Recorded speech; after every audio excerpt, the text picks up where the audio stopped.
You can hit play, and I'm going to set up my AirPods. Seems like those are plugged in.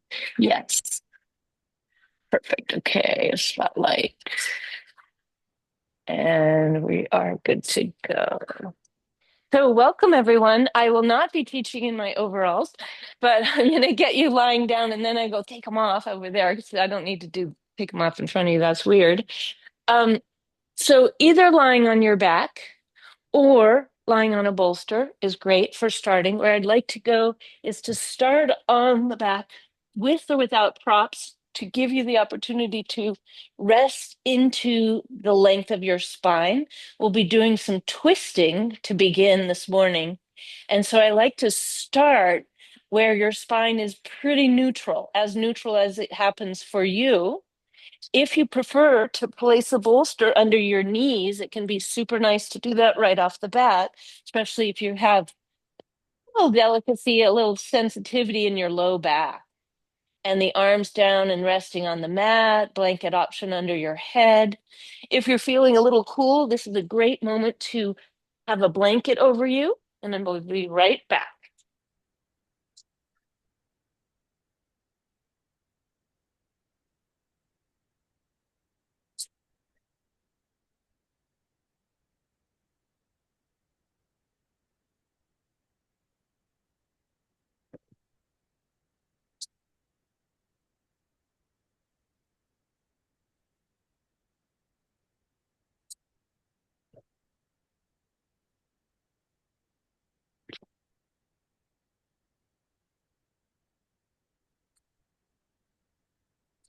All right, so we will begin this morning with the breath, which is often where we begin. Starting by noticing how the breath feels as you breathe it right now. Maybe it's changed just by you bringing your attention to it. Maybe you are observing how it has been over the last few moments and it's still that way. Breathe and feel, and then start to expand it. So, what we'd like to do is begin to move the muscle of the diaphragm, this incredibly fantastic, helpful muscle that moves down away from your head as you breathe in, creating a big bubbly balloon above, your lungs expanding. Then exhale. When you exhale, the diaphragm contracts up into your rib cage, creates the shape of a umbrella, creating a vacuum in the lungs. And then inhale again, pushing down. The diaphragm spreads out wide like a pancake spreading in a pan, and then contracts back up, arching, curving up into your ribs. Let's do three big, full expanding breaths. Expand down into the low lungs as deeply as is comfortable for you. Then exhale, contract, and purposely pull your belly button in and imagine cinching your tight, zipped up pants tighter to push the breath out. Two more of these.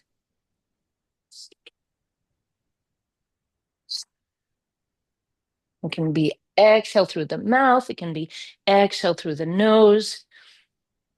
When you're done with your second one, your last one, slowly let the knees drop out to the sides and grab for your blocks if you like to prop up your legs instead of letting them fall under gravity, which isn't for everyone. Some of us really find a good stretch and it's easeful and kind of pleasant to let the knees go wide, butterfly style. And for others, putting a block, especially I like to wedge my blocks at an angle so that the smooth, flat part of the block is against the outer leg. And then the soles of the feet are wedged together. And the height of the knees is that which allows the stretch that's appropriate for my inner thigh, inner groin to manifest itself. For most of us here, the low back will be a little bit curved. Usually there is a little bit of a natural curve there. And then once again, three big belly breaths. Only this time, can you add in not just the low lung expansion, but the ribs expanding all 360 degrees and the chest and upper lung as well before you exhale and push it all out, all of the air whooshes out. And then when your body says, yeah, ready for that in breath again, then you breathe in. So it's not my breath timing, it's your breath timing.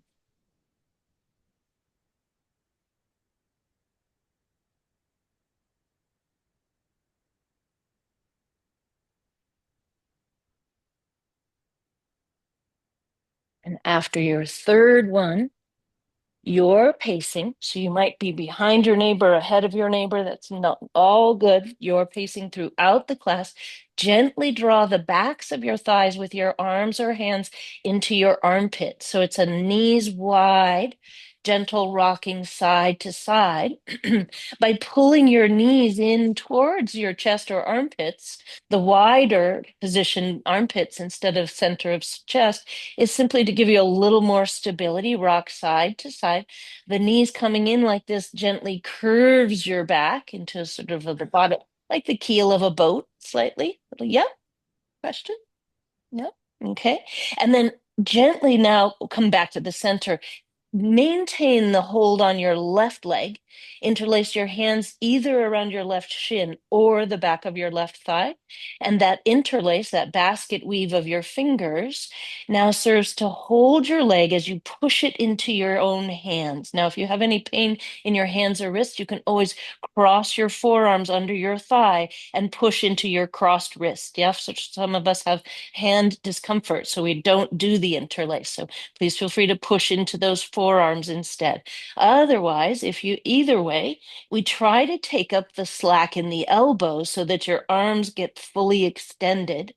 And then notice, do a gentle rocking of your pelvis front to back to feel the natural curve of your spine that happens when you push your left leg away from your chest, but get caught in your hands or arms, but then tip and tuck your pelvis. So this is a rolling onto your tailbone, low back rises any amount, then a flattening your low back, rocking backwards up onto your upper sacrum, upper pelvis, so that your tailbone rocks up off of the mat. Imagining your sacrum and your pelvis as the bottom of a rocking chair. We're rocking way forward. You're going to fall out of the chair and way backward. The chair might tip over backwards, terrifying in both directions. Now, if your right leg can stay grounded, that's ideal. Yeah, so the right leg is long, the left leg is pushing into your hands, and the whole left side of your pelvis is moving to the foot of your mat. So there's a feeling of elongation through the whole left side of the body. That's it. Now, still the rocking of the pelvis. Maintain the hold on your left leg. One more breath here, and then drop into your left buttock bone.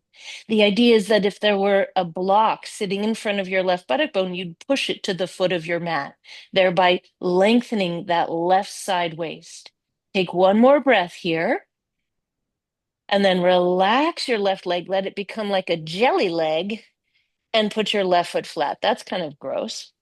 Now bring your right thigh into your chest. Hold on to the back of your right thigh or the front of your right shin, depending on the sensation in your knee, and kick your left leg long down the mat and see if your left leg is comfortable being flat on the mat. You can always prop it, you can always bend it if you need to. Now we take up the slack in the arms by pushing your right leg away from you. But now it's caught. It can't go any further than the distance dictated by the length of your arms. Breathing here, begin to tip and tuck your tailbone. Roll onto your low back to flatten it. Your leg will naturally move front to back as you do this, and then roll onto your tailbone and explore a gentle lift in your lumbar spine. Can anybody feel that movement? So the movement of your pelvis moves your back. Yeah, your spinal column connected to your pelvis. When you tip and tuck your pelvis, your spine changes conformation. Low back flattens, low back gently lifts. Low back flattens, gently lifts. The leg and the leg moves, but the arms are still pushing away. So even though I'm rocking my pelvis front to back, I lied actually. My leg doesn't really move. I totally lied. My leg is in the same position. I'm exerting that elongating pressure on the right side of my waist. I'm pressing my low back flat and then lifting it as I rock and roll front to back. But my right leg, even though it's starting to shiver and shudder a little bit with effort, is not actually moving. Excellent. All right. Now, slow, deep breath in, relax that right leg, And gently bring both knees into your chest and make two knee circles, wide, wide, wide out to the side, back and around together. Round you go, flexing your feet as you go, breathing into it. Yes. Once again, can you feel the tip and tuck of your pelvis? Only now it's a different modality. Switch the direction of your knee circles, go the other way. Yeah, that's it. Can anybody feel their pelvis rocking and rolling in this mode? Yeah, so as the knees move closer and further, your pelvis tips and tucks. Two separate circles, butterfly knee circles wide apart, both knees, and then back together. Knees go wide apart and back together. All right, and then gently place your feet flat. Now, for a twist, what I'd like to do here is extend the left leg long, hold on to the right thigh, knee or shin, or even back of thigh. And as you lift your gaze, look at your left leg, see that it's extended straight down the line of your mat, left toes and knee face the ceiling. If your left arm is comfortable stretching out in the T shape, that's great, but you might prefer your left arm's placement to be lower down towards your hips or cactused or even resting hand on belly, elbow next to your ribs. Open up your right knee to the right, but kick through your left heel. And even if you wish, you can put your left hand provisionally on your left hip, squaring your hips to the ceiling as you open up your right knee. Perhaps there's a stretch to the inner groin, top of the left thigh, any kind of stretch sensation, but try not to lift your left hip at all as you breathe. One more breath in here in the opening action, then slowly take your right leg and cross it over. Now, before you lift your right hip, bring your right knee over to the left side of the body, turn your chin to the right, even extend your right arm out to the right at any angle, and see if it feels okay to pull on your right leg, but not lift your hip. So your hip pushes down and flat. Your right leg is pulled to the left with your left arm, but your hip doesn't rise. For some people, staying here feels better than lifting your hip. If you'd like to explore the hip lift, what you do is then you allow your right hip to peel off the mat into a twist where now your pelvis is rotating to the wall to your left. I often like to roll my head now left to right. So I turned it to the right, but now I'm gently rotating my chin from shoulder to shoulder. Can you flex your both of your feet, spread your toes, and add a little bit more resistance, which means that you pull on your right leg with your left hand, elbow in towards your ribs to protect your shoulder, and then your hand gets pushed against by your legs. You create resistance by pulling. Yeah. So you could even take, say, for example, your left hand on top of your right thigh. That's it. And then your left arm out to the left. There you go, Franny, and then bend that knee for me. Now, as you pull down to the floor with your left arm, your leg says, no, I want to go the other way, and creates resistance. Does that make sense? Yeah. Only twisting to the left to the degree that you feel a comfortable stretch and not overwork. That looks great. Your alignment looks great there, Corky. That's it, Sarah. Nice action. Yep. There you go, Carol. Deep breath in. Exhale. Now relax your right knee as far as it will go. Let go of any resistance. Nice, Sarah. Yep. Sarah H. And then slowly roll back onto your back, twisting, bringing both knees into your chest, rock side to side, massage out your back. Here's where I feel sort of like a panda bear or some kind of, ursine creature where I'm rolling around on my back, imagining that. La, la, la. Then I'll kick my right leg long down the mat, grab for the left thigh, either behind the thigh or front of shin, wherever it feels comfortable to open up the left knee to the left as I simultaneously put my elbow, forearm, or palm onto my right hip. Kick through the right heel energetically, even squeeze the right buttock to lengthen through the front of the right hip and keep it grounded. Imagine the baby elephant standing gently on your right hip. You open your left knee to the left, breathing. We don't force, of course. We go to a felt sense of stretch and then maybe back off. So we're not going to end range, so-called 100%. We go maybe to 95, 90, something along those lines. Add some resistance. It means you pull the leg to the left, but your leg pulls itself to the right. And then we'll switch hands. Right hand to the left thigh. Open up the left arm on the T shape to the left if you wish. Turn your chin left if you wish. Any modifications you need to make are always welcome. First, we just bring the left leg to the right without lifting your left hip at all. Folding your left leg across like we're doing origami. Push your left hip down into the left as you bring your left knee over to the right. Mine doesn't go very far. If you wish, add resistance, which means you pull the thigh with your hand, but at the same time, you push your hand with your thigh. Any amount of twist now over to the right. I often find here that now turning my chin from side to side, keeping the chin a little bit tucked, little bit towards the shoulder instead of lifted chin. As I pull my left knee across, that, yes, exactly. I push up into the right hand with my leg and activate the muscles on the outer hip. That's it, Pam, exactly. That's it, Laura, good. Breathing into the twist. Here, there you go. Very good. And you could always put a block under the leg if you wish, Yvonne, that's lovely. Maybe even turn that left palm up for laughs and pull the left shoulder blade in towards your, yeah, just a slightly different action through the left side of your chest there. That's it, Michael. Exactly. Yes, I love the thumb and the hip crease pushing that left hip away. Jessica, very nice. Yeah, wow, nice range of motion, Carolyn. Deep breath into the belly. Exhale completely. Yes, Laura, good. Yeah, so exploring range of motion. That's it, Beth. You can even go deeper if you wish by flexing this foot and kicking it to 90 and rolling and then opening. Yeah, do you feel the difference there? Yeah, excellent. Julia, one more deep breath here. Slight tuck of your chin, any amount. Yeah, that was it. Now slowly roll back onto your back. Beautiful, Jennifer. Come onto your back and gently rock side to side. Now, here's where we grab our strap. Oh, I forgot to get a strap. Anybody else forget a strap?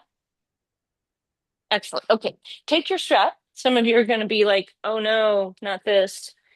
Strap underneath your waist. So this is where we put the strap going from right to left on the sticky mat, creating a very asymmetric plus sign where your strap goes from left to right underneath you. Option for your blanket under your head still. I'm a huge fan. Supporting your head and neck.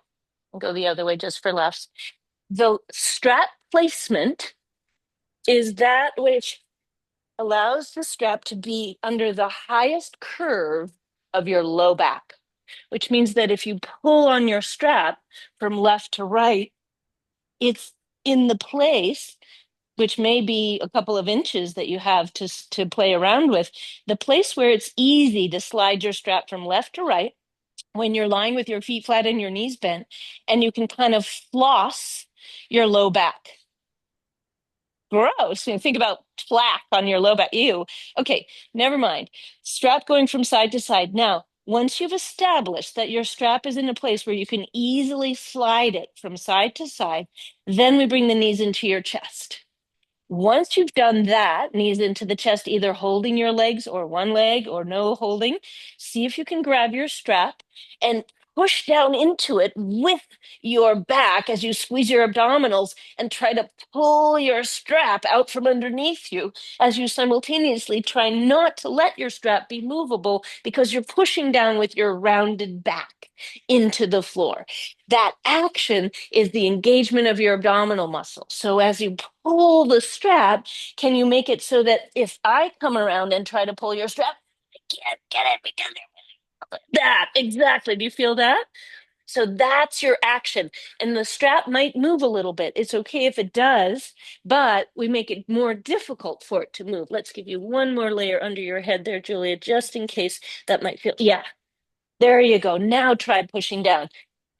That's the idea. Feel that. So it's really between, it's the abdominals. Exactly. That's what we want. So take a moment to press down, and then I'll come along and exactly.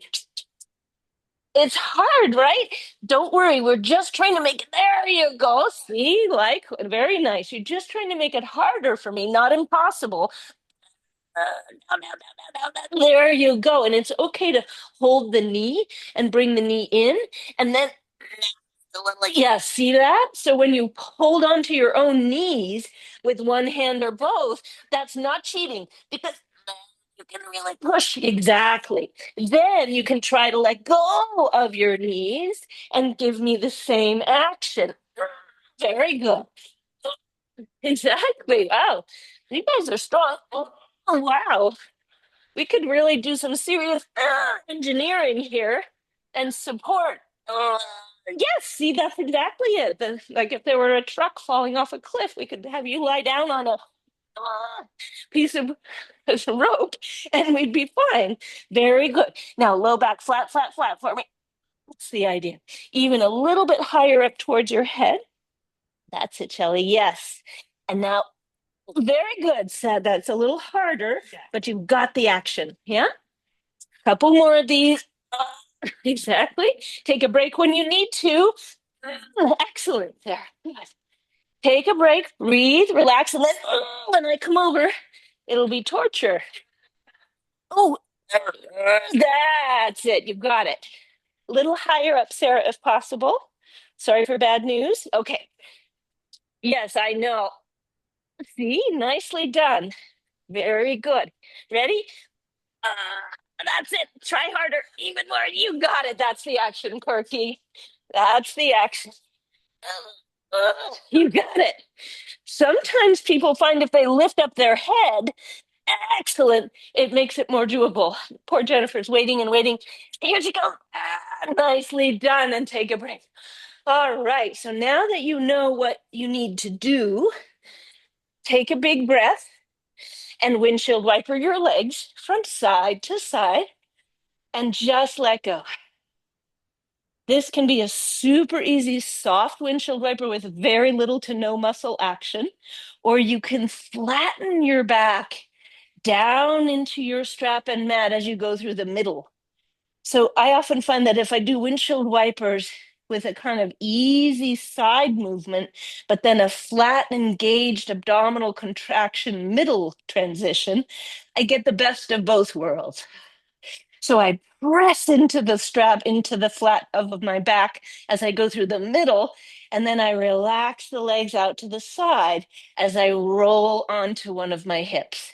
So take a couple of more rounds of your windshield wipers. See if you can pivot up onto your heels so that your toes and metatarsals are not on the floor, just your heels are, and see if your feet can be wide apart, like mat width apart, and really see if flattening your back through the middle feels manageable. All right, and then slow it down. Imagine now you're moving through chocolate pudding, or maybe mousse. Let's say mousse, better texture, something crunchy on top. And come on back to the center. Okay, now I won't go into it. All right, now we're still here. We still have our strap. And I'd really like to move into a slightly different modality, which is knees into the chest and then super slow, one set of toes at a time, tap onto the mat. Now, for some, this is rather trivial feeling. And so you may find that you'll want to uptick the action for intensity. Starting off here, the first uptick, if you wish to choose it, is to randomize the placement of your toe taps. So you're sort of like a spider, visually impaired spider, trying to figure out where you're going to go next. So you tip tap your toes in all places that you can reach. So you tip tap, tip, tip tap, tip, bringing your feet to the right, to the left, further out, further in, moving your legs in all directions where you can still, in such a way that you can still keep your back flattening and you can still pull that strap and test for that abdominal engagement. It's not so much the position of your legs I'm interested in here, it's the engagement of your abdominals to maintain the flatness of your low back, that posterior tilt of your pelvis, and the leg movements make it more challenging to do that. Anybody notice that? The strap is a lot more mobile when your legs are moving like this. Okay. All right. Take one more two breaths here. When you're ready, come back and rest. Feet flat, knees bent. Okay, excellent. Now, just for a gentle twist, we press, take your right ankle on top of your left thigh. Your left foot is flat, so both knees are bent, right ankle on top of left thigh, as if we're about to do figure four, which is a stretch for the, in this case, would be the right hip. Can you lift up your left toes and rock onto your left heel and bring your arms as wide as is comfortable for your shoulders? If your shoulders are feeling a little bit uncomfortable today, bend the elbows and bring your hands onto your rib cage and push down with your elbows, but keep your elbows in close instead of wide like a T. Any amount of effort that you can push down your arms with to stabilize your shoulder girdle is welcome here as we slowly let your whole pelvis rotate from side to side. The left heel is your pivot point. For some, when you twist, you might find yourself tipping all the way to the left, and then the weight goes to the outer edge of your left foot. Then all the way to the right, and the weight goes to your right thigh, all the way from hip to knee. For some bodies, for some of us, that we don't tip that far. It doesn't feel comfortable. So you limit the rotation. But guess what? Also press your low back flat when you go through the middle, of course. Now, if you prefer, you can experiment with lifting up your left heel, same leg position, but now you're in a more of a regular old figure four, pressing your arms down to keep your shoulders completely grounded and keeping your abdominals engaging as you go through the midline, pressing into your strap. Couple more twists with or without your left heel grounded. It's not better to have your left heel lifted, it's just different. All right, one more breath here in the twist. Ah, and then slowly come back to the center, lower your left foot. We'll do the same thing on the other side, which means knees flat, feet flat, knees bent, left ankle on top of right thigh, arms at a comfortable angle that allows you to push down with your elbows, shoulders, and indeed your shoulder blades. And then it's the twist, pivoting on your right heel only, maybe even rotating to the outer edge of your right foot. Notice any tension that's coming into your neck and your jaw and your dental work. See if you can relax. You might even turn your head opposite to the movement of your legs and hips. Beautiful, Sarah. That's the idea. Sarah H. Beautiful. Sarah W. That's it. Nice flexion. Good. That's it. Flexing your left foot for me. Franny, you got it. Nice. Corky. Yes. Left foot flex, Corky, too. Even more. That's it. Beautiful. Option to lift up your right leg when you do this. Pam, that looks great. Yes. That's it, Shelley. Flexing both feet as best you can. Yes. Laura W. Good. All right. When you've done both sides now in a way that feels comfortable, that's it, Michael. Good. And then slowly come on back to the center. Okay. Now, bicycles. Okay. Bring the knees into your chest, flex your feet. Slow, small. Imagine you're lying on your back, bicycling along on a very tiny bicycle. So your bicycle pedals are pretty much right above you, and your feet don't go very far because your bicycle's really tiny. Okay. If it feels easy for you to keep your strap pinned, you can reach your feet further. Your circles with your feet can get really big, so much so for some, even that your leg might extend towards the foot of your mat. And occasionally, I even bump the floor with the back of my heel by mistake. No need to go that far. The circle can stay small. But again, the goal is to keep your low back flat and now slow it down. Sorry for bad news. The slower, the more work you have to do.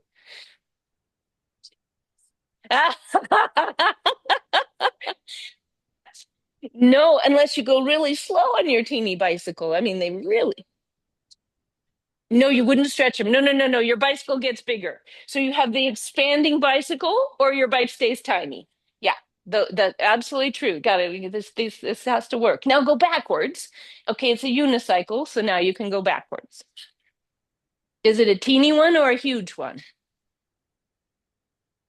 Exactly. But keep your low back flat. Keep your back of your waistline pressing down. Your Fruit of the Loom labels press into the floor. All right, and come on out. Very good. Now, Thank God we're done with that. Gentle bridge pose. We've done a lot with the hip flexors and the abdominals now, so now's the chance to lengthen things out. For some of us, keeping a little height under your head is really quite helpful here, and you don't need to change that setup at all. For others, if you already know that for you to put your head right down on the sticky mat feels perfectly fine for your neck, I often recommend that for bridge pose, which is where we'll be lifting our hips up. Plant both feet, bend your knees, point your knees to the sky, and spread all 10 toes. Option here to bend those elbows and walk your shoulders away from your ears. If you feel like you're shrugging a little bit, see if you can move your shoulder blades away from your ears down your back. Then press your low back flat like a broken record. That's that same action of pressing your strap. Peel your tailbone up from the tailbone up through your sacrum, up through your low back, and lift your hips any amount, lengthening through the front of the spine and the back. Push down with your elbows. You can even walk your shoulder blades further away from your ears once your hips have lifted to broaden your chest. Some people find they get a kind of a nice stretch for the front of the chest and a feeling of engagement in the shoulder blade area. For me, I like to reach my arms flat onto the mat after a little while and push down that way, even gripping the mat right to left, pulling it as if I could stretch it and make it wider. Lean to the right, lift and shift your right shoulder, lean to the right, tuck your left shoulder blade further towards your spine. Lean to the left, tuck your right shoulder blade. That presupposes that that movement is not stressful, okay? So you can always try it, which is leaning to the right, lift and shift your left shoulder blade deeper towards your spine. Lean to the left, lift and shift your right shoulder blade, bubbling up your chest. Bring your attention to your heels as you push down into the mat. Relax your neck and your jaw and feel the pressure of your bones of the back of your head, the back of your shoulder blades, but soften your neck, your jaw, and your face. Breathe one more breath deep. Inhale here. And then slowly lower all the way down, vertebra by vertebra. Sweep your arms gently up to the ceiling like you're a zombie. And then lift your arms towards the wall above and behind you, or if there's space, all the way next to your ears. And then one leg at a time, get super long through both sides of the body, crown of head and feet. You can always scooch away from the wall, undulating like a little worm along your mat, and then squeeze your inner legs together, flex your feet, squeeze your ankles, thighs, knees, anywhere that your inner legs meet. Might be just your feet, that's okay. Squeeze your glutes, your buttock muscles, and prepare to lift your feet, but do not lift them. Cinch your waistline. Notice for most of us here, the low back will not be flat. Can you feel that? Okay, kick through the heels more, straighten your knees more, spread your toes more, slightly tuck your chin, get long through your trunk, and squeeze your buttocks. Prepare to lift your legs, but don't. Firm the muscles to the bones. One more breath here. Inhale. Exhale, squeeze a little tighter. Prepare to lift your legs, but don't. One more breath. Inhale and let it go. Let your whole body melt like the candy bar you left on the back seat in the summer, and it's really hot. Thank God there's a wrapper. Ew. All right, now super gently, slowly bend your knees. Roll to your favorite side, whichever side you're drawn to, and come on up to sit. Okay, nicely done. So we're going to come into a prone position, the position on your front body. And I always like to put a blanket there. If you happen to be on a carpeted floor, you might find you don't even need a blanket, or you might want one anyway. If you're on a hard surface, you might put one or two blankets underneath you.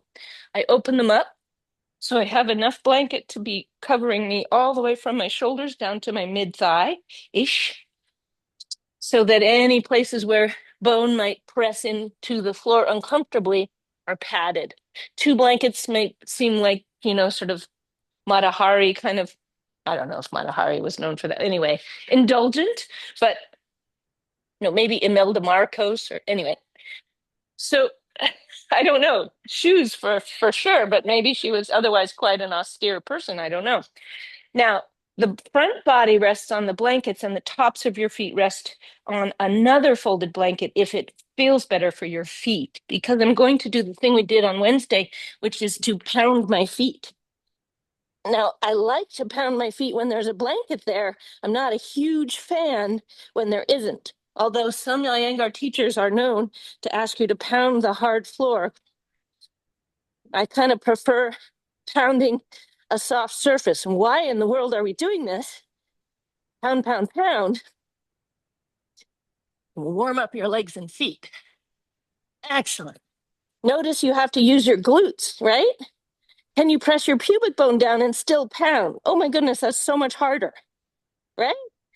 Pubic bone pressing and still pounding. Ah, and then relax. Ah, excellent. Now gently flex your feet and bend your knees and slowly bring both feet wide apart, sort of a pigeon toe position. Then cross your right shin and left shin and wide and cross. So this is a crisscross windshield wiper. Not forcing, of course. All right. Now, in this position, press your pubic bone down, squeeze your belly button in and up, and rest your forehead. Now, if you prefer to put your head down on the mat or on a folded blanket, change your arm position in any way, it's always fine to do that. Now, kick down through both legs and stretch your knees to straighten them, but have your feet grounded. Press your pubic bone down and pull your belly button up, and then reach your left leg so long to the back of your mat that it gains an inch in length. Then lift your left leg up, but keep your pubic bone pressing down and focus on the front of your left hip. With your left leg lifted, squeeze both buttocks, pubic bone presses. Optional lift of your head here. For some, head lift actually helps. For others, it doesn't help. So let your head rest back down if you prefer. Press your pubic bone down, squeeze your buttock muscles, float your head, even lifting it a little bit higher, and slowly float everything back down to the mat. Bend your knees, crisscross windshield wiper. Okay, second side. Left leg long, right leg long. Now pubic bone press. Pull your belly button not just up to your spine, but also zip it up towards your nose. Reach your right leg long, stretching through your toes. Keep your right leg straight and lift it as high as it will go in the context of a very straight knee. It's like taffy and someone's pulling it. Then you can try lifting your head and see if that helps you as you press your pubic bone down and really squeeze your right buttock. Exactly, just the right leg here. Yeah. Pressing the pubic bone down, squeezing the right buttock, and then maybe lifting your head. Press the pubic bone down afresh and lift the leg, maybe the head, even letting your chest rise a little bit. One more long reach through that right leg. Big breath in. Beautiful. Sherry, exactly. And then float down, bend your knees, crisscross. Any position for your head. I often turn my head to one side here and rest on one temple. If I do that, I often like to try to switch it up and rest it on the other temple, even if it's not my favorite, even if it's just for a short breath. All right, so we can repeat that, the one-legged variation, or we can do the two-legged variation. Stretch out through both knees, push down into the mat with your feet, squeeze your buttocks, and see if your knees might even leave the surface of the mat. For some of us, they do. It's okay if they don't, but the legs are as straight as possible. Then check to see for you, keeping the legs working strongly, long and straight, pubic bone pressing, belly lifting, if your head can float up. If not, float it back down. If your head's up, keep it up and see if you can float your feet. For some here, that's enough. You stay, you breathe, you rest down, and then you repeat. Pubic bone pressing is always the preliminary maneuver, and it stays the whole time.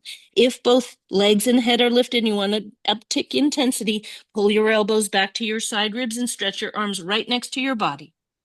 Now the palms face your thighs, your thumbs point to the floor, your pinkies to the ceiling, and squeeze your shoulder blades together to see if you can turn your palms to face down. If it bothers your shoulders, go back to where you were. Palms face the side of your thighs.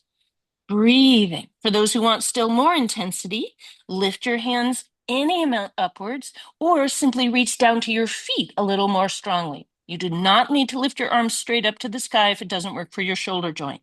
but notice your chin and your neck. Last but not least, can you lift your thighs off the mat? That's not easy to do. Don't worry if it feels impossible because it often does feel that way. So don't force it. One more breath if you have it in you. Otherwise, you're down, you're done. You take a break and bend your knees and windshield wiper. Yes, beautiful, Milton. Look at that lift through your spine. That was really nice. Breathing as you windshield wiper in any way you like to windshield wiper. Nicely done. All right. Very, very good. Now gently roll to the side and come on up and just look here, please, for one moment.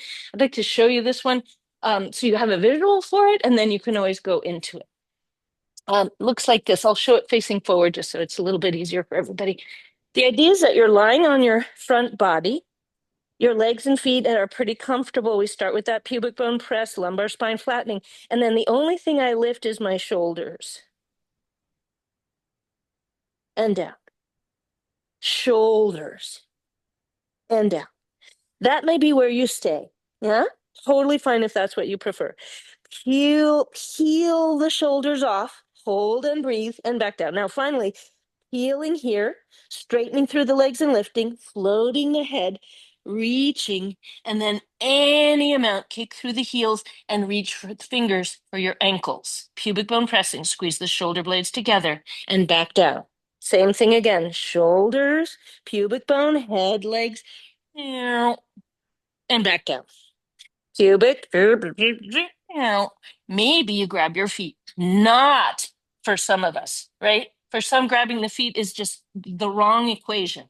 Otherwise, grabbing your feet, gazing down your nose, kicking through your heels, squeezing your glutes. Yeah. So let's start with just the shoulders because that's actually the most important part after the posterior tilt of your pelvis, which is actually, I lied, that's the most important part. So inhaling, exhale, press your pubic bone down, rotate your pelvis. Arms initially, just resting comfortably in any way you like. Yeah. Then we'll bring them down by the side of the body if that works for you. So the pubic bone is pressing.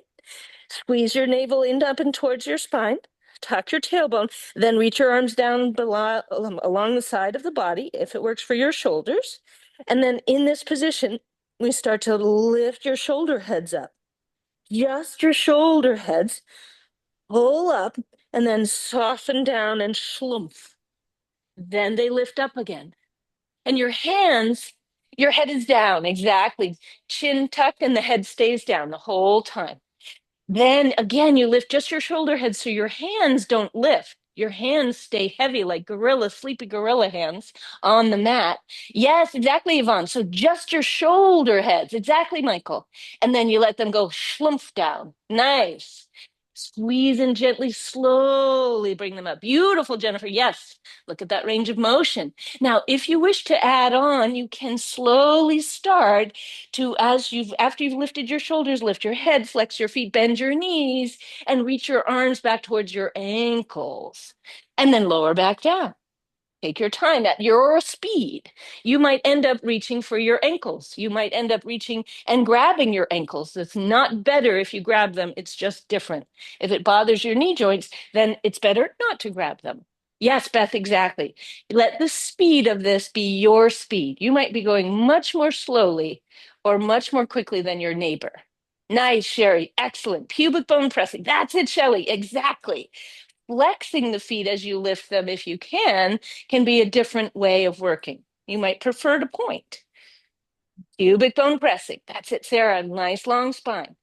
Bending the knees 90 changes a little bit what it's like to try to lift your legs up. It's not that easy to bend the knees to 90 and still lift up. Yes, Sarah H., very good. Beautiful. That's it. Especially given though I know how much you hate this, Sarah W., that you get extra points. Very nice. Yes, exactly, Pam. Really good. Yes. Yes, Laura B. Good. Yeah, beautiful. Nice strengthening. Beautiful, Julia. Really well done. That's it. That's it, Carolyn. Squeeze those glutes. Nice work. That's it, Michael. Yeah, gorgeous. Jessica, not overworking. Shoulder, shoulder, shoulder, right? Take your time. Take a rest. and gently come on out. All right, beautiful. Now, finally, child's pose. For some, child's pose means you gently roll onto your back, hug your knees into your chest, and rock side to side. For some, this is nice because it doesn't ask you to compress your hips, knees, and ankles. And this extra blanketing is really nice, I have to say. As my daughters would say, it's really sick. They probably don't even say that anymore. I mean, oh my God, I'm always behind. That's kind of passe, isn't it? Yeah. Dope. Is it back again? Okay. All right, good. I'm on it. It's sick. Okay. Child's pose. If you're a child's pose person, perhaps you bring your arms forward and elbows gently reach. Perhaps you sink your heels, buttocks to your heels. Do you prefer to put a little blanketing under the tops of your ankles? Or maybe blanketing on the top of your thighs, sandwiching it between your ribs and your upper thighs. What version of child's pose, if any, works for you?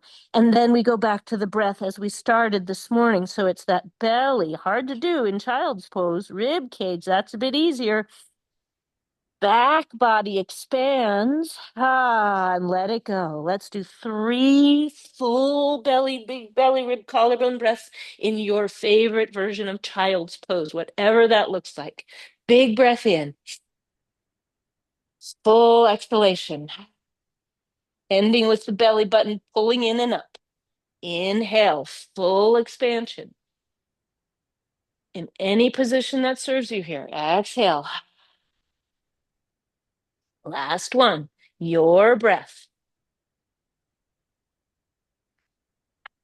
All right, now where I'd like to meet is in a hands and knees or forearms and knees position. And if you have any feeling that putting weight on your wrists doesn't feel good today, this is a great time to modify by putting blocks under your forearms, for example, or any other kind of situation. I'll demo it this way just so you can see me. My knees, when I'm on my hands and knees here for a gentle twist, I really like to widen out my knees even much wider than my hips. You may find that's not true for you. You may prefer your knees to be closer, but just know that this is a variable that you can play with. The same thing is also true with the feet. If you're in hands and knees and your feet are on the floor and you don't like it, you can always put your feet over a blanket roll or a little berm to ease your feet. For a twist, this is going to be a slightly different sort of twist, which means what I'm going to do before I twist, and here's me on my forearms. I could easily, if there's no wrist discomfort, be on my hands. The caveat to being on your hands is that you're digging in with your fingerprints, micro bending your elbows, and it's as if you're trying to pick up a basketball from above. It's that felt sense of action in the hands that can translate to action and muscle action in your forearm, which creates more space in the wrist. Yeah. So if you're on your hands, let yourself be really like that tree frog in Costa Rica, right? Instead of just mushing your palms down and hanging in your joints. No, it's spidey. Mm-mm-mm. Or on your forearms. Okay. Then once you've established your upper body position, we pull the navel in and up. So there's a real scoop of the belly in and up, a flattening of your low back. Lengthen through the crown of your head. And then we bring your right hand onto your low back and slowly lift your right shoulder, looking to the right. Tuck your tailbone, pull your navel in, lift your chest. My right arm feels pretty comfortable if I stick it straight out to the right. Then I might slowly squeeze my shoulder blades together and rotate my whole body up to the right. Then I might even turn my chin and look all the way to the left.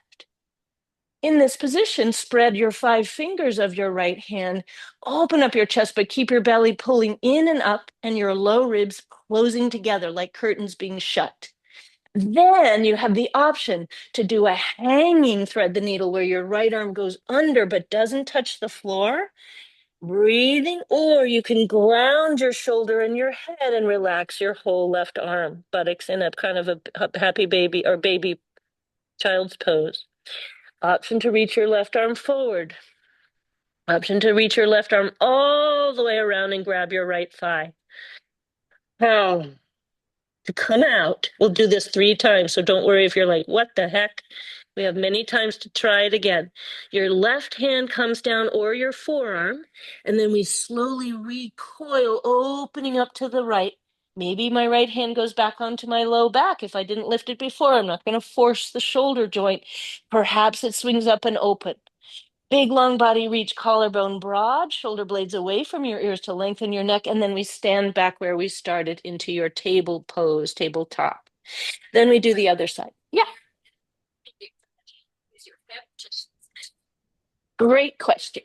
Yeah, that's a great question. So Laura's asking, when you turn, initially when I put my right hand on my low back, I'll already start with a shift of my hips so that my whole torso from tailbone to crown of head is rotating. So absolutely, your pelvis goes with you, your legs push off to the side, and the turning of your hips means that your shoulders and ribs might turn a little bit more before you descend. Yes. All right, shall we try it? Let's go to the right. Find your way to your tabletop, scoop the navel in and up, and then place your right hand on your low back as you turn your shoulders, head, chest, any amount to the right. Are we doing to the left? Sorry. Okay, left side. Navel to spine, left hand on your low back. Excellent. This is really good. Everybody knows where we are. It's perfect. Open up your left shoulder, look left, and option to stretch your left arm straight out. You don't need to, can stay on your back. Inhale, reach, reach, reach. Let the breath guide you. Open your chest, maybe even look all the way to the right. Are you shrugging your right shoulder? Then you have the option to either hang and sweep your left arm under without grounding your shoulder, or lower down and settle into the floor. If you don't settle, you might go more quickly back and forth to your side body twist and then back to the hang. So take your time. If you're in your settled thread the needle, you stay. And when you are ready, we'll do three more to each side. Yeah. So now we'll go off to the right next time. Take your time. Navel in and up. Twisting to the right. Option for that right arm to extend straight out or not at all. Open the chest. Yep, switching sides. That's exactly right. So we're switching sides each time. If you feel like I don't want to do that, then you don't need to do that. Don't worry what your neighbor's doing. You do you. Because often if people try to look at me, they get confused. So you might find it better to look at your neighbor, actually. All right, so we're going back and forth in your speed. For some, it's a faster, softer sweep, round and down and back up. And for others, there's a soft pause and a landing in the figure in the thread the needle. Nicely done, really good. So for some of us, this helps to mobilize the shoulder blades, and that's part of what we're doing here. Pulling your shoulder blades apart as you rotate down and under, and then squeezing your shoulder blades together as you rotate open and up to the ceiling. Yes, beautiful. That's it. Sarah, right? Yes, I like the chin the opposite way. So, yeah, if it bugs the shoulder, we stop, we take a break, and just gently rest. Even give that shoulder a little massage and let that arm totally relax. Yeah, often a little raking and action in the arm can help, and a little bit of even shoulder rolls can help. Yeah. All right. And then we're done with being on the hands and knees and on the shoulders, and we'll find our way slowly up to standing. Now, some of you are doing side B and you need more time, so do not desist, continue. And those of you who've done both sides, we'll slowly make our way to standing. So really take your time here. This is a slow journey to standing.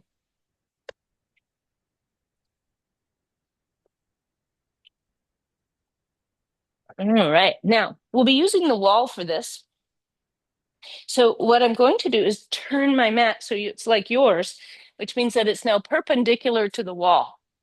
You may choose to do this in the center of the room. You do not need the wall. So I'll do it as if I have a wall in front of me, but you do not have to actually face the wall if you prefer not to. The idea is your right leg is forward and your hands go to the wall. Your left leg is back. Now, this is a crescent lunge with my back heel lifted. For some of you, that doesn't work for the back leg. The back heel will be grounded. So if you are a person for whom this feels not right, then pivot your back heel down, ground it, and let yourself be with a grounded foot. Okay. Now, if you have a wall and you don't mind taking the wall, it's really nice to have because you're going to be able to push into the wall to help you twist. So that's why I have an imaginary wall right here, and that's what I'm going to push into. Right leg forward, left leg back. I'll talk you through it. We're going to be in either a warrior one, that's the back heel down version, or crescent lunge, if it's workable for you. Your hips are almost square in warrior one and quite square in crescent lunge. Hands on the wall at about shoulder height. Check that you're close enough to the wall that you can put your hands on the wall and still bend your elbows a little bit. Nicely done, Jennifer. Yeah. So you want your elbows to be a little bit bent. Not necessarily, more of a vertical torso. Thank you. Good question. So we want to be close enough to the wall that you can have your hands flat on the wall, your torso vertical. Thank you, Beth. Very pertinent. And your elbows a little bit bent. Now press into your right heel, squeeze your buttocks, and stand up really tall. Now drop your right arm down and let it hang from your shoulder. Push the wall with your left hand and open your chest to the right. Look right. Turn your right palm to face the wall. Now slice your right arm straight up at a 90-degree angle. Make a half T with your right arm at shoulder height. Then bend your right elbow slightly. So now you have a little bat wing. Now squeeze your shoulder blades together. Bend your left knee a little bit more. If you're in crescent lunge, let your heel come up and stand up tall. Bring the crown of your head to the sky. Then open your chest to the right, any amount. As you squeeze your left buttock, keep your gaze down your nose, push the wall with your left hand and draw your shoulder blades down your back. For some, straightening the right arm will feel good. For others, keeping the arm bent will feel better. Still others, arms straight down and not lifted at all is better. Turning to the right, exactly, but keeping your right knee bent, keeping your left knee even bent, and squeezing your buttocks. Grow tall. One more breath here, looking right. Then bring just your gaze back to the wall. Whoa, balance challenge. Then bring hands to the wall and step forward. Nicely done. Shake out. Roll the shoulders.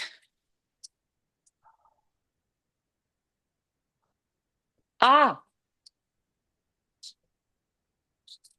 good question. So the hand, I'll show you on the left side. The hands are on the wall initially. Yeah. We drop the left arm.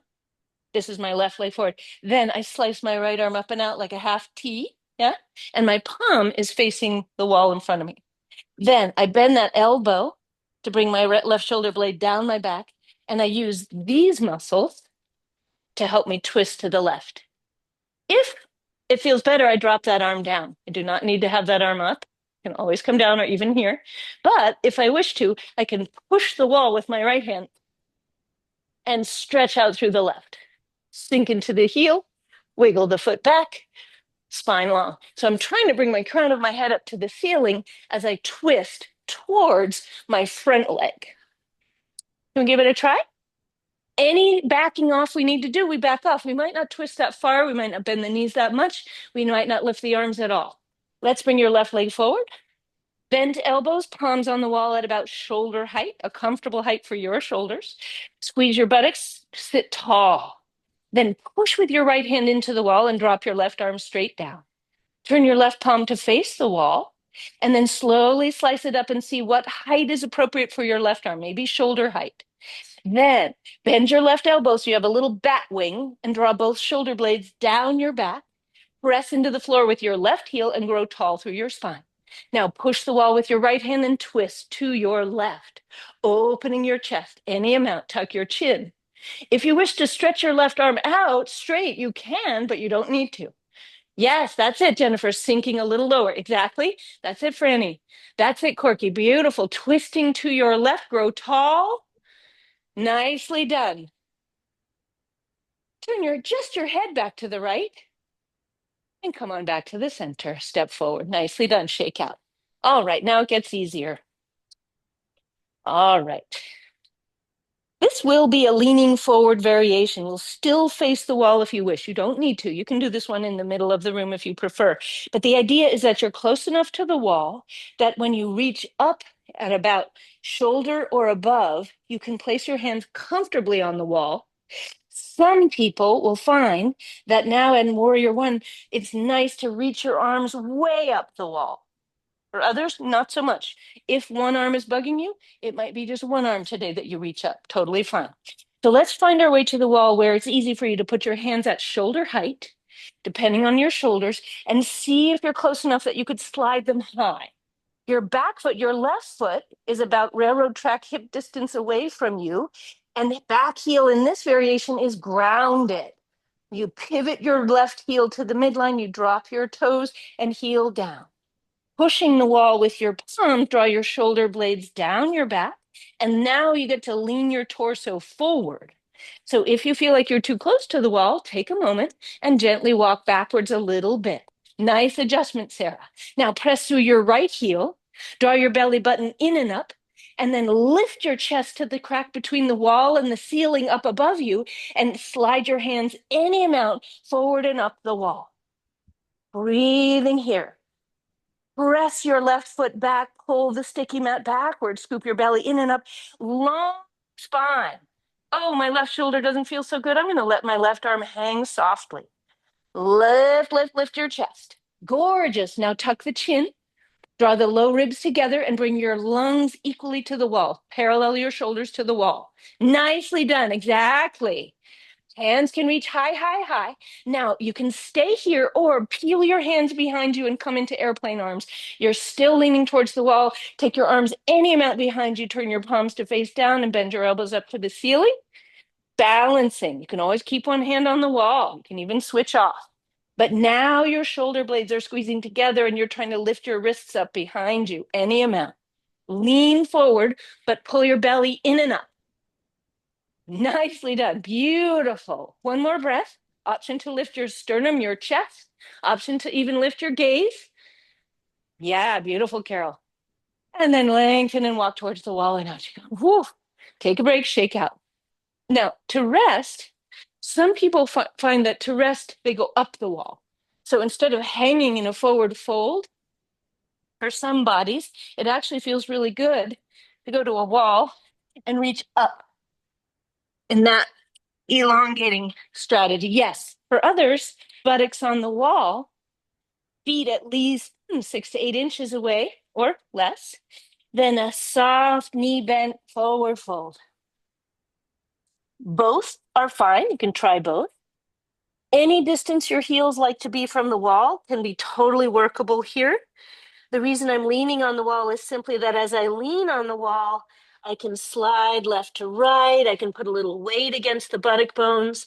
I can even slide my buttock bones up the wall. I can always opt to come away from the wall and hang without the wall behind me, without the wall as a support.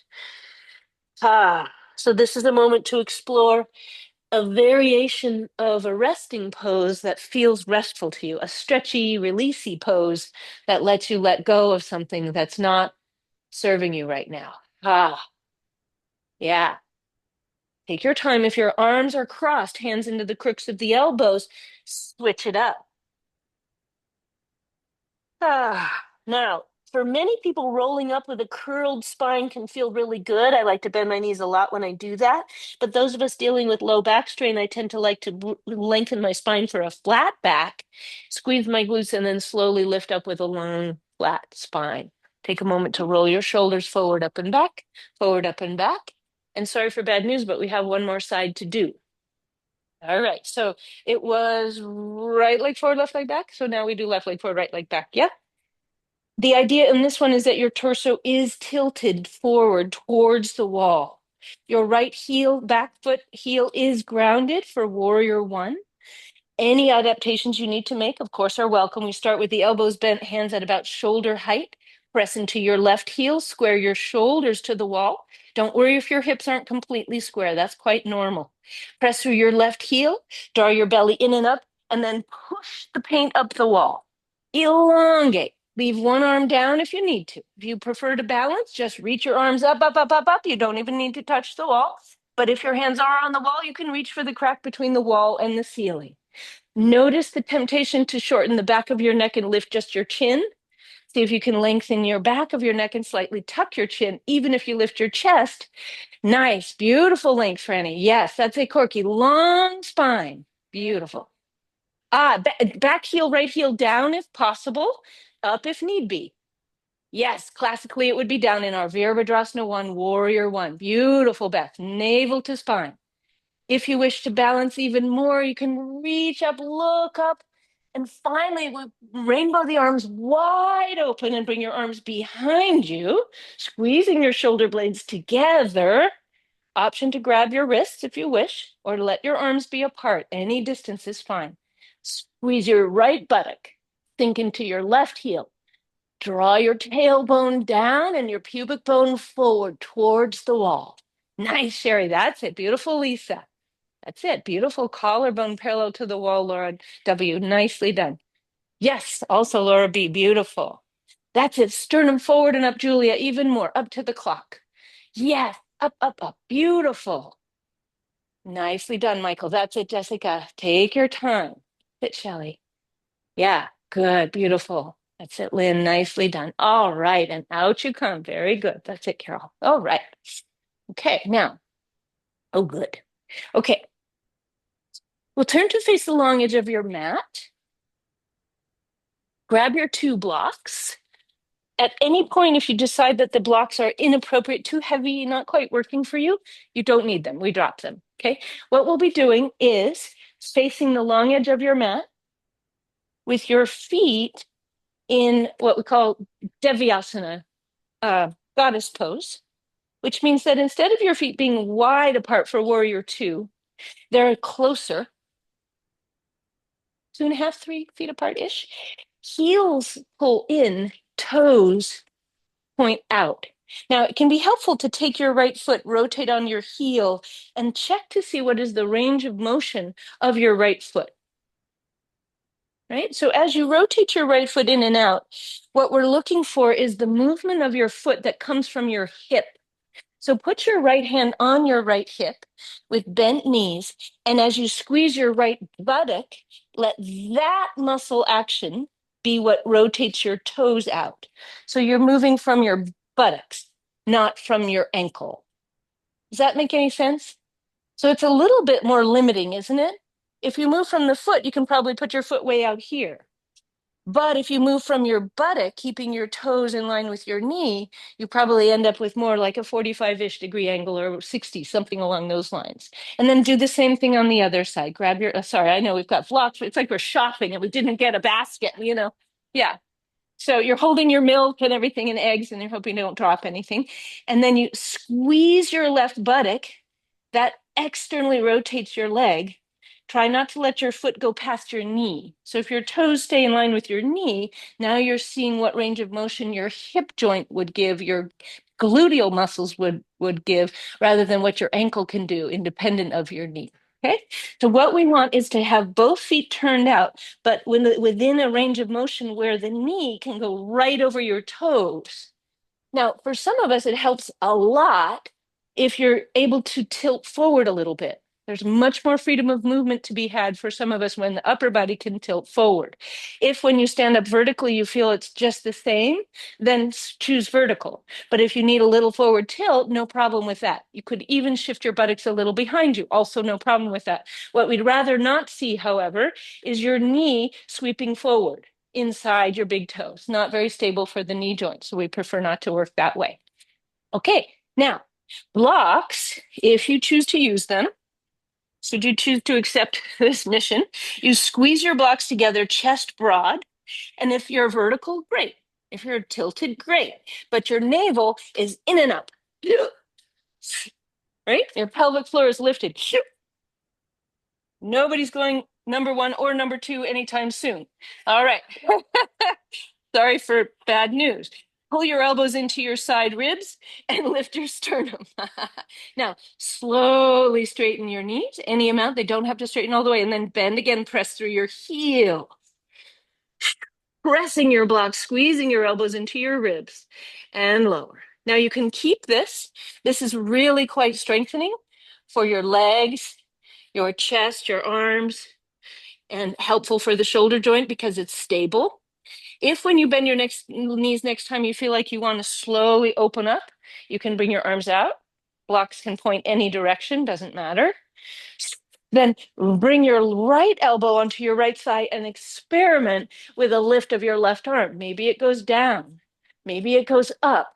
If you wish to look up, sink into your right heel, tuck your tailbone forward, pull your belly in, and then slow motion circle your left arm any amount. Breathing, pressing into your heels. If it's too easy, go deeper. If it's not good, stand up a little bit. You don't need your knees to be that bent. One more breath, reach over your right leg and complete the circle. Slowly stand up. Ah, whew. I'm keeping my feet here because it took me a while to find this position. I have to find it again. I'm like, really? But you can move your feet because you probably know better where your feet need to go. Elbows in, blocks together, chest is bristling, right?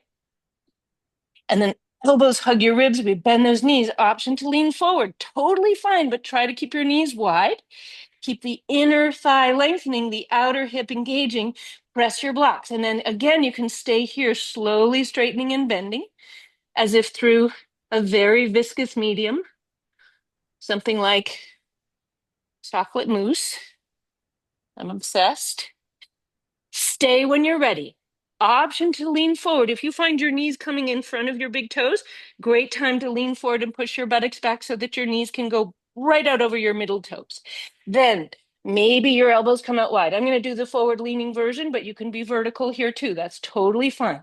Then I'll lean to my left and put my left elbow on my left thigh, and then lift up through that right arm at any angle. Where does your shoulder need you to go? Maybe it's here. Maybe you simply work this without the block or no arm movement. Circle your right arm.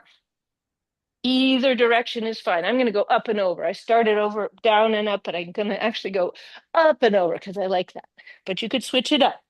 Up and over. Sink into your heels a little more if you want more intensity. Keep your knees wide. Last circle, or maybe that one was last. And then slowly, gradually find your way back up to the center, toe heel your feet together and roll those shoulders. All right, very good. Wah! And there we go. Now, we need our blocks for our twist. One block tall or one block on top of the other. If you happen to have more blocks and you'd like to put a third block or fourth stacked under in a sort of plinth situation, please feel free. Again, as usual, and I think we did this one on Wednesday, the idea is that when you bring your legs to a comfortable wide forward fold position, all 5 toes of each foot pointing straight forward, facing the long edge of your mat, blocks are in front of you. Now, once again, before we engage in the forward folding, I have a felt sense of lifting my pelvic floor. I engage your genital sphincter, anal sphincter, do a Kegel, lift my nads, everything, all that, yeah?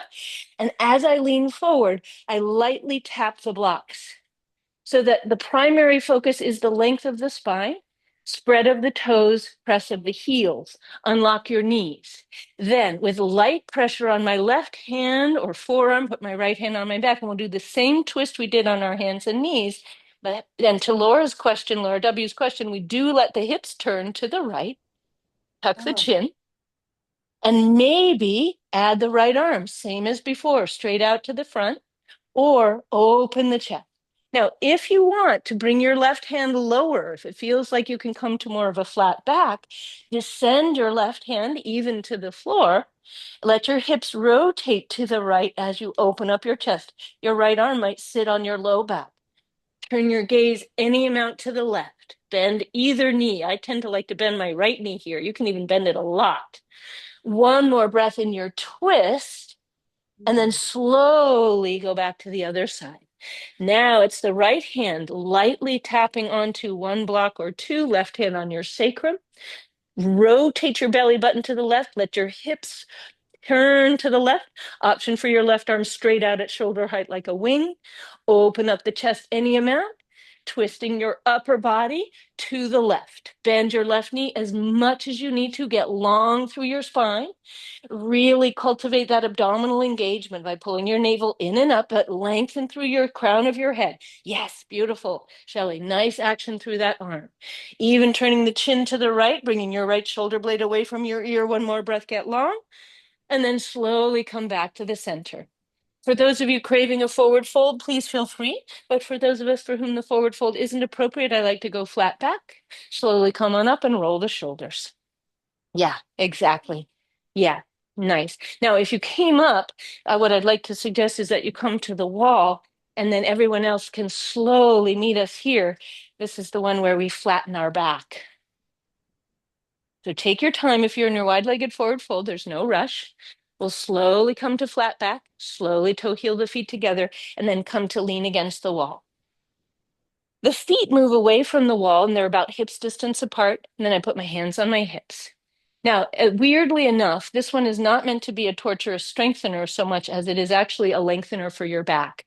So we bend the knees a little bit. We can always bend them more. We can always bring the feet further out. Bring my arms down onto the wall and try to walk the shoulder blades away from the ears. Then, just as we did on the strap, I'm going to try to flatten the lumbar curve into the wall. And I'm just going low so I can get under this wooden thing at the top. Oh, that's so much better. Now I can press my low back flat, but my head is not on the wall. So if your head comes to the wall and that makes your chin lift, let your head come forward and tuck your chin. I'd rather see you broaden your collarbone, even bend your elbows, but not have your head at the wall than be here. Yeah. Breathing. If you like your arms long and straight, perfect. If you prefer them bent, that helps me activate my tricep muscles in a way I kind of like. Flatten your low back a little bit more. Dig your heels forward, press your low back flat. Nicely done. And now slowly lean forward to push the wall and step to come on out. Nice. Shoulder roll. Good. Excellent. Okay, so now we get our strap and we'll use the wall again, only if you wish. You might say, I don't want to use the wall. That's stupid. That would be my daughter. That's stupid, Mom. That's, what does she say? I can't remember. I'll think of it. Dysmorphia. We were trying to think of that word. We knew it would come during yoga. No. No, thank you for that clarification. So the strap goes under your right foot. And this is, I love this. You get to pull your strap up against your instep and kind of feel, ooh. And you can even do a little bit of a fire starter action. And you can kind of move this strap forward and back underneath your foot, warm up your foot. Don't worry, there will be no flames. Now, I like to lean against the wall when I bring my right leg forward. You might not need to, and you might not want to. So it's okay not to, but it can be helpful to have it nearby. So bring yourself close-ish to the wall, or even let yourself be at the wall. But if you're at the wall with your buttocks or your back, just let your left foot be a little further forward so that you're not falling forward. You otherwise might just be near the wall, but not actually touching it. Now, use your strap to help you. Keep your elbows in and lift your right knee up. Now, notice the temptation to lock your left knee. Can you bend and straighten your left knee a few times? Not to the point of knee pain, but to the point of, oh, muscle action instead of joint stacking. Then squeeze your left buttock. And if you need to, pull your elbows to the wall. You don't even need to put your buttock or back on the wall. You could put your elbows on the wall. Now, allow yourself to balance here, gazing down your nose, using the wall or no. And if you wish for an uptick in intensity, you can wrap your strap even more, pull your knee a little higher, elbows in, and you can kick your leg forward, gazing down your nose, preferably at a fixed thing, not your foot. Long spine. Option to straighten the knee? No need. For some of us, keeping the elbows in and down will help you keep your shoulders much more stable. For others, it's weirdly nice, even though your shoulder blades are going down your back, to pull the elbows wide to broaden the chest. Gazing down your nose. Nicely done. Coming away from the wall. That's it. Yes. And out you come. Take a break. To the other side. First, we're going forward and then we're going sideways. Sorry for bad news. Let's do our fire starter.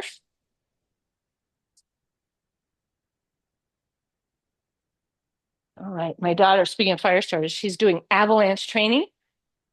Lord, being a parent is rough. I just tell you, avalanche training? She's doing level 2 avalanche training. Terrifying. She lives in Colorado to survive if she gets stuck in one. Yeah, just saying. No stress. No, it's fine. It'll be fine. It's fine, Mom. Yeah. So here we go. She has a flare. So that's what I was thinking. She has this flare that she's supposed to set off from inside the snow cavern. So, or else, exactly. Exactly. They have all these tools, and she has a backpack, and oh my God. Okay. So elbows can come to the wall. Oh, there I am. Or back to the wall. Now, pulling your elbows in to stabilize the back body, then kick the heel forward any amount or not. You do not need to straighten the leg. It's a really nice balance to keep your knee bent, gazing down your nose, and grow tall. Remember, we're not locking the bottom knee. And then again, for some, it's nice to lift the elbow, though for some, that can be stressful for the shoulder, so we don't overdo that. Lengthening through that lifted leg, gazing down your nose, navel in and up. Nicely done. You can even come away from the wall. Some people even like to leave the leg out there. There you go. Torture. Excellent. Down you come.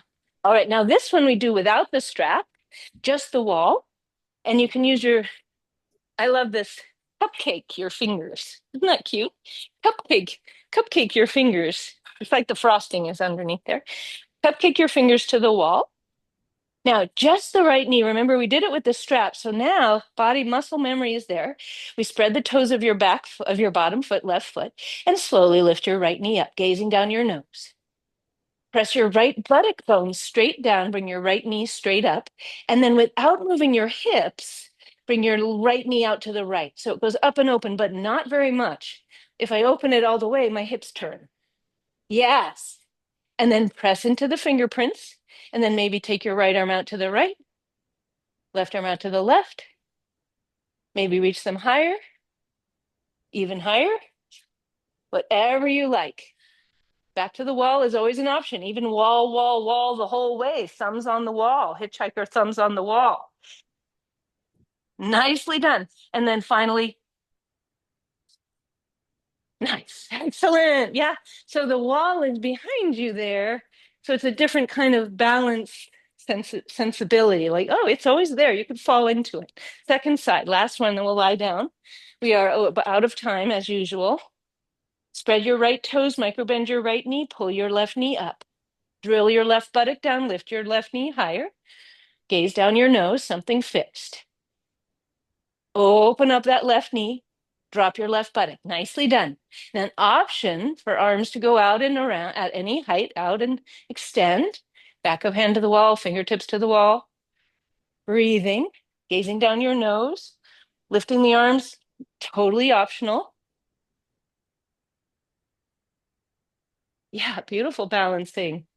And kick your heel out and down you come. Nice, beautiful. All right, lovely. And let's come on down. If you are not averse to lying on a bolster, this is a great time to do the same thing we might have started with.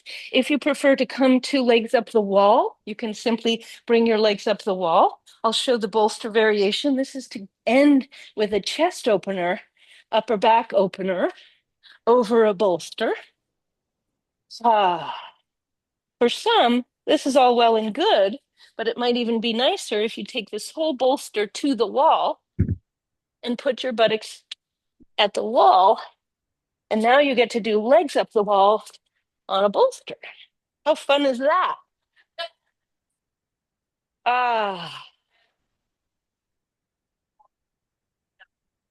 exactly. And same thing if you just do legs up the wall, sans wall, right? Sans mu. No wall needed, just vertical legs like candle flames. Totally fine. Yeah, exactly. The wall version is simply that your legs are resting there, but it's remarkable how much rest you can generate in your legs, even if they're just floating up. That's it. Beautiful.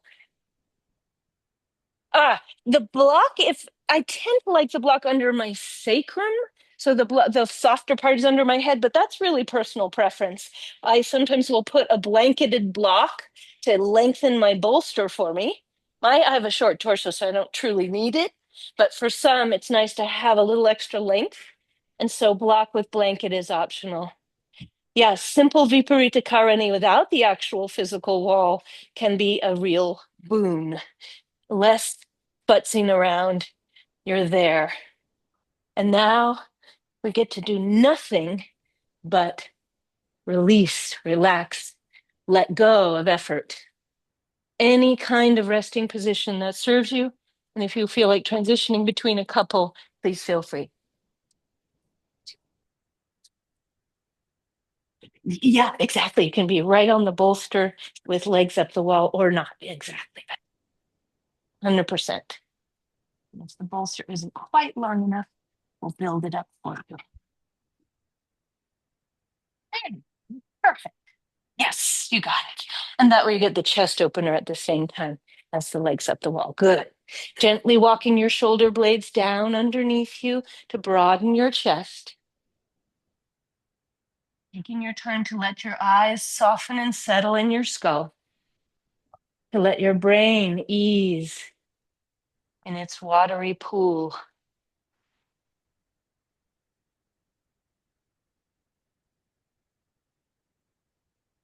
Warm, watery pool.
And now, very gently, begin to deepen your breathing. And this is a point where I think for some it would be really helpful to stay a little bit, not to move. So please do feel free. Just stay a little bit.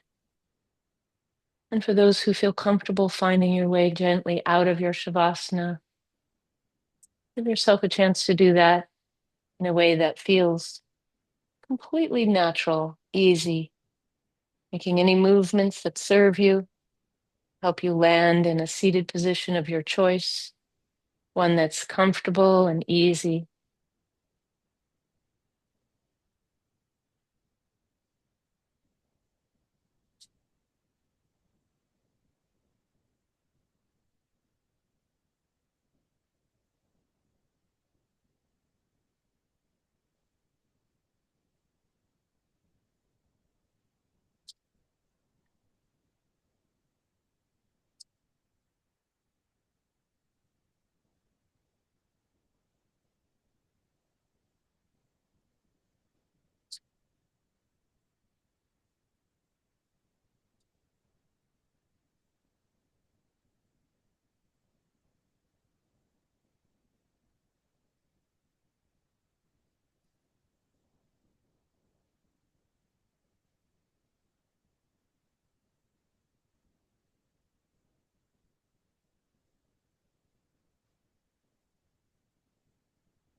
Hold deep breath in and let something go. Thank you so much, everyone. Thank you for coming. Lovely to see you all. Hope you have a good week. I will be here next Friday. Originally, I had planned to be on a silent retreat, but I will not be. So I will be here. So no change next week to the schedule at all. Right through the end of January, I'm here the whole time. And I'm here on Monday. Yeah, Monday, Wednesday, Friday next week. Yes. Yep, I'm still here. And on Saturday, February 1st, we're doing a lengthen, strengthen, realign your spine workshop. It's 3 hours. Don't worry, it's not 3 hours of continuous yoga. It's problem solving, looking and seeing how different spines look, and then working in different ways to ameliorate the over or under curvature that we may be dealing with for the rest of our lives in these bodies. So feel free to join us. All right, it'll be right here in this space. Thank you, everybody. Have a really good weekend. Thank you, Vicky. Thank you, Susanna. Great to see you. I'll bring you with me. You're muted, Susanna. Oh, good. There you go. Great class. Good. The best class ever. Oh, good. I owe you Wednesday. I apologize, but I, I will be I'll sending that settle to for you. I'll settle for today. If I just do Perfect. today, it's wonderful. Excellent. All right. I'm happy to send it along. Yeah. I agree, Ann. It was wonderful. Thank you. You're And so welcome. I would love this recording also. Absolutely. No problem. I'll get them both to you both. So lovely. Thank you. It's nice to see you on a larger screen with audio. Yes. Woohoo! Who knew? I'm so happy, Vicky. That's so good. I hate those tech issue things that get in Yeah, the way. yeah. Well, have Awesome. a wonderful weekend, Ann. Thank Yes. you. Have You a great guys too. weekend. Okay. Bye Mwah. bye. Bye bye. Mwah. Bye bye.